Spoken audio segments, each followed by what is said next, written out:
लगभग बिहार के लोग बाहर में पढ़ते और मजदूरी करते, तो क्या आप उनके जिंदगी पर हमला करेंगे? देखिए, 3 तरह के रिव्यू होते हैं। एक रूटीन रिव्यू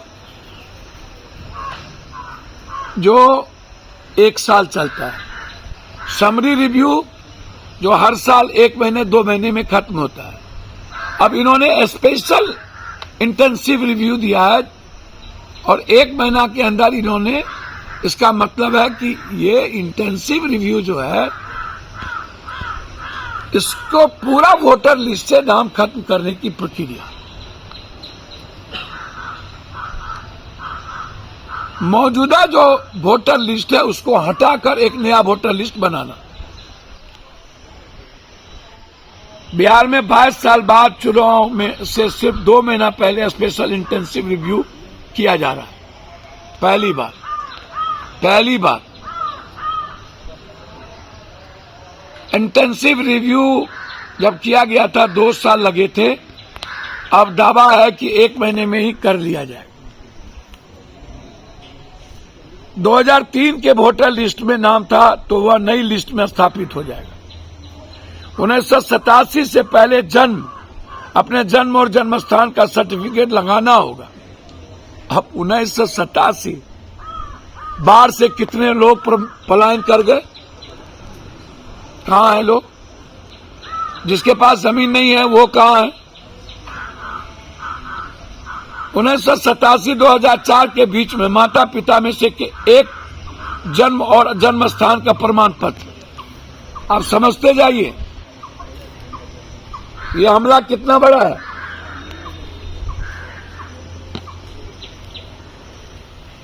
दोनों माता पिता को जन्म और जन्म स्थान का प्रमाण पत्र लगाना होगा।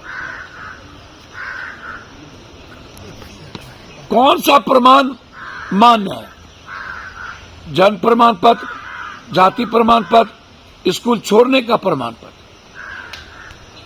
और कौन सा प्रमाण मान्य नहीं है? आधार, वोटर आईडी कार्ड, ये दोनों मान्य नहीं है।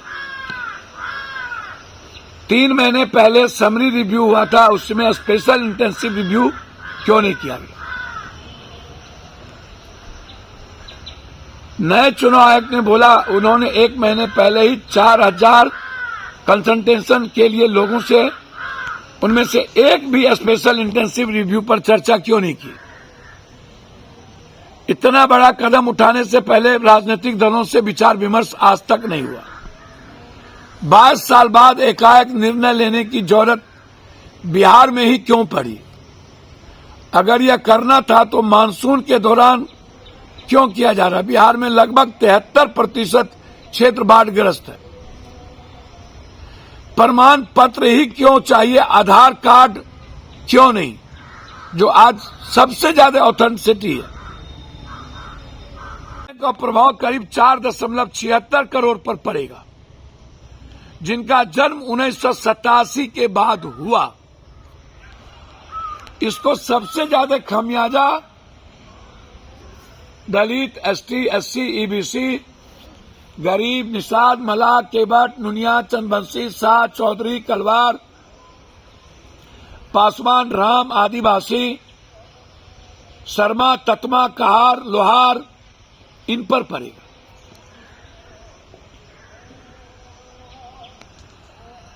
अपनी डिग्री न दिखाने के लिए वह पूरे देश को कागज दिखाने की बात कर रहा है। गरीबों के अधिकार को छीनने की प्रक्रिया लगातार सतत, कभी भगवान के नाम पर, कभी वर्ग के नाम पर, कभी जाति के नाम पर, कभी नफरत के नाम पर, कभी हिंदू मुसलमान के नाम पर। पूरा देश जानना चाह रहा है कि आखिर 4.78 करोड़ में 4.5 करोड़ लोगों के वोट को छीनने का की गहरी साजिश क्यों? ये ऑर्डर क्यों?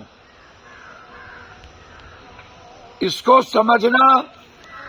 अब बिहार के जो लोग हैं, जो जिसके पास थोड़ा पैसा है या जो लूट खसोट के कमा लिया, उसकी समझ से यह निर्णय बाहर है। 4.5 करोड़ लोग जब आप सितंबर में वोट नहीं देंगे तब आपको पता चलेगा कि आपकी जिंदगी छीन ली गई, आप खत्म हो गए। पहले आपको बांटने की कोशिश हुई, पहले एक नई सशक्त प्रणाली चलाने की कोशिश हुई, राष्ट्रपति प्रणाली, 1 नेशन 1 इलेक्शन।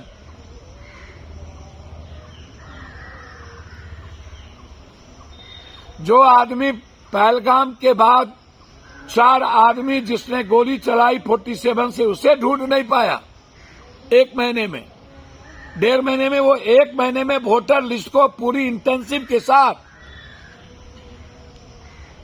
जबकि हम बाढ़ के समय मानसून में आ गए, नए वोटर लिस्ट को बनाने की प्रक्रिया। आप सोचिए, हमें बंद करना पड़ेगा, हमें लड़ना होगा अंग्रेज के तट पर।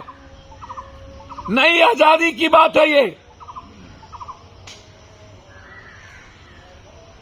लगभग वोटर लिस्ट से लोगों के नाम को हटा दिया गया, गायब कर दिया। तो महाराष्ट्र का चुनाव कैसे जीते आप ये जानते हैं। मैं समझिए,